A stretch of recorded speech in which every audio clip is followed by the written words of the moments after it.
নমস্কার বন্ধুরা, প্রতিমার রান্নাঘরে সব বন্ধুদেরকে স্বাগত জানিয়ে শুরু করছি আজকের রেসিপি। আজকে আমি আলু পটলের রেসিপি তোমাদের সাথে শেয়ার করব। তার জন্যে আমি এখানে 6 পিস পটল নিচ্ছি আর একটা বড় সাইজের আলু। এখন আমি এই আলু পটলটা কেটে নেব। আজকের আলু পটলটা কিন্তু আমি চিংড়ি মাছ দিয়ে বানাবো। চলো সবের প্রথম পটল আর আলুটা কেটে ধুয়ে নিই। দেখো আলু পটল কেটে ধুয়ে একটা স্টিলের প্লেটের মধ্যে সাইড করে রেখেছি। আলুকেও লম্বা লম্বা করে কেটেছি আর পটলকেও তার সাথে একই রকমভাবেই কেটেছি। এই রেসিপিটা কিন্তু দুর্দান্ত টেস্টি হয়। এতে দেওয়ার জন্যে দেখো আমি এখানে 200 গ্রাম চিংড়ি মাছ নিচ্ছি। এই আলু পটলটা কেটে যখন ধুয়েছিলাম তখন চিংড়ি মাছটাকেও ভালো করে ধুয়ে নিয়েছি।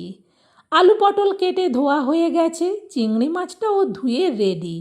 এখন চলো রান্নাটা শুরু করি। আমি কিভাবে রান্নাটা করব তোমরা দেখতে থাকো।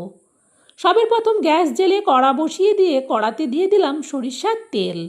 এবার তেলটা ভালো করে গরম হতে হতে খুন্তি দিয়ে তেলটাকে কড়ার উপর পর্যন্ত চাড়িয়ে নিলাম।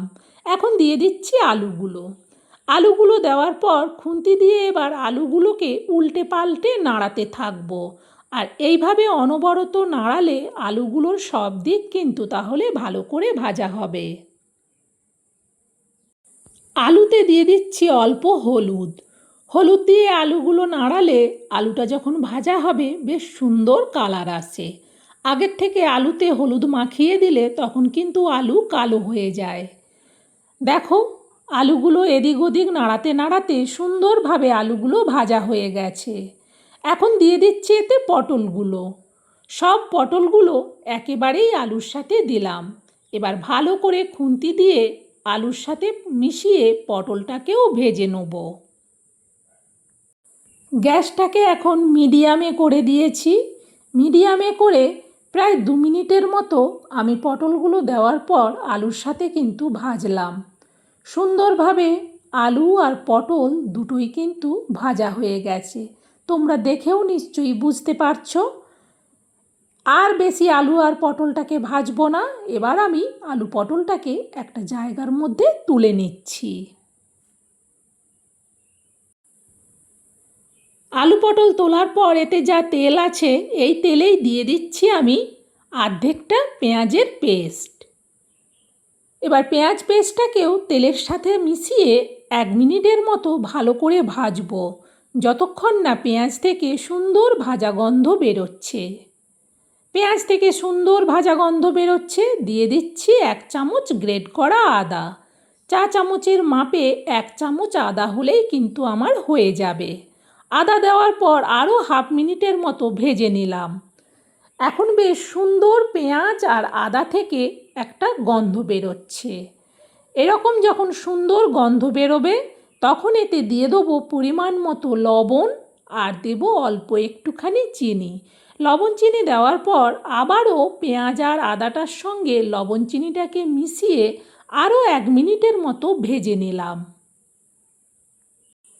এবার দিয়ে দিচ্ছি পরিমাণ মতো হলুদ আর দিচ্ছি পরিমাণ মতো লঙ্কার গুঁড়ো। হলুদ লঙ্কার গুঁড়ো দেওয়ার পর আবারও ভালো করে মশলাটাকে নাড়াতে থাকবো।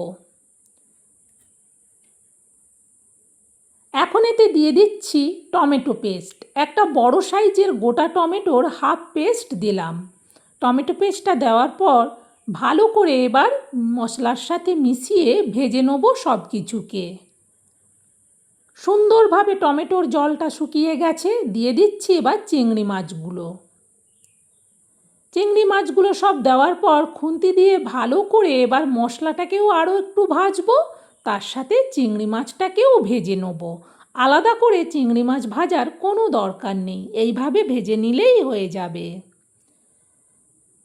এখন এতে দিয়ে দেবো আমি পটল আর আলুগুলো। আলু পটলগুলো সব দেওয়ার পর আবারও ভালো করে চিংড়ি মাছ, মশলা, আলু পটল এই সব কিছুকে সুন্দরভাবে কষিয়ে নেব। এর থেকে একটা সুন্দর গন্ধ বেরোয়, তখন কিন্তু বোঝা যায় যে চিংড়ি মাছ, মশলা, আলু পটল সুন্দরভাবে কষানো হয়ে গেছে। এখন এতে দিয়ে দেবো পরিমাণ মতো জল। সবের প্রথম মিক্সার জারটা ধুয়ে জল দিলাম, তারপর আরও একটু জল ছোটো বাটিতে করে দিয়ে দিলাম। এবার খুন্তি দিয়ে ভালো করে নাড়িয়ে দেখে নিলাম জলের পরিমাণ ঠিকই আছে, আর জল লাগবে না। এবার এটা ঢেকে দেবো, ঢেকে দিয়ে গ্যাসটাকে বাড়িয়ে দেবো, তাহলে তাড়াতাড়ি ফুটে উঠবে। ফুটে ওঠার আওয়াজ হতেই আমি কড়ার থেকে ঢাকনাটা সরাচ্ছি। সুন্দরভাবে আলু পটল চিংড়ি মাছের ঝোলটা কিন্তু ফুটে গেছে। এখনও অনেকটাই বাকি। ভালো করে খুন্তি দিয়ে নাড়িয়ে দেখে নিলাম। এইভাবে দেখে নেওয়ার পর এটা আবারও ঢেকে দেবো। এবার কিন্তু গ্যাসটাকে একেবারেই লোতে করে দেবো, কারণ তাহলে আস্তে আস্তে সেদ্ধ হবে। ততক্ষণ আমি একটা মশলা রেডি করে নেব। আমি এখানে চা চামচের মাপে 2 চামচ ভর্তি করে জিরে নেব। পটল, আলু আর চিংড়ি মাছ অনুযায়ী 2 চামচ জিরে হলেই হয়ে যাবে। এবার এই জিরেটাকে আমি ভালো করে শিলে বেটে নেব। যেহেতু অল্প জিরে মিক্সারে হবে না, তাই আমি শিলে বেটে নিলাম। এইভাবে জিরে বাটাটা দিয়ে এই আলু পটল চিংড়ি মাছের রেসিপিটা দুর্দান্ত টেস্টি হয়। এখন জিরে বাটাটা রেখে ওইদিকে আগে কড়ার ঢাকনাটা সরিয়ে আগে তরকারিটাকে একটু ভালো করে নাড়াচাড়া করে দেখে নেব। ভালো করে দেখে নেওয়ার পর এবার এতে দিয়ে দিচ্ছি জিরে বাটা।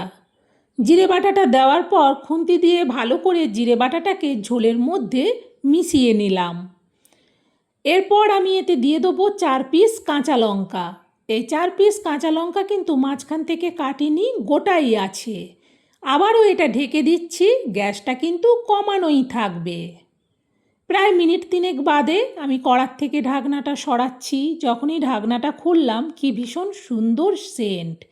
ভালো করে এবার তরকারিটাকে নাড়িয়ে দেখে নিচ্ছি পটলও সেদ্ধ হয়ে গেছে, আলুও কিন্তু সেদ্ধ হয়ে গেছে। আর এতে যে ঝোলটা আছে এই ঝোলটা রাখবো, কারণ ভাতে মেখে খেতে লাগবে ঝোলটা। এবার এটা নাবিয়ে নেব। আর ঝোলটা অনেকটাই, সেই জন্য একটা বড় স্টিলের বাটিতে ঢেলে নিচ্ছি পুরো ঝোলটা।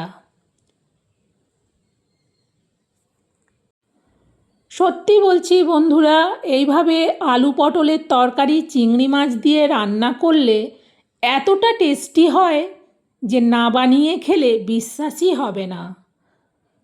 অনেকভাবেই অনেকে আলু পটল চিংড়ি খেয়েছো, একবার আমার দেখানো পদ্ধতিতে রান্নাটা করে খেয়ে দেখো, এর স্বাদ মুখে লেগে থাকবে।